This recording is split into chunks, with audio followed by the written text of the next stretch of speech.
મારા શીખવાડેલા મને શીખવાડે હવે મારી નાત.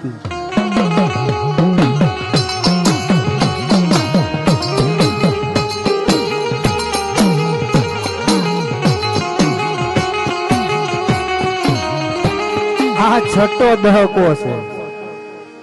5 વર્ષ વગાડે ને તો ખોવાઈ જાય.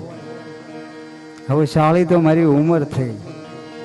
13 વર્ષમાં તો મેં પ્રભાદેવીમાં વગાડ્યું, જોગેશ્વરીમાં વગાડ્યું.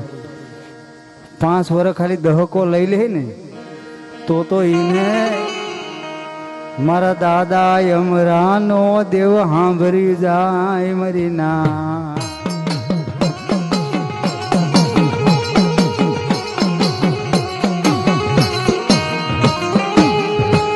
કે કોની બેઠકમાં જવાય કે હંસ હોય ત્યાં જવાય બાપ. હે બગલેની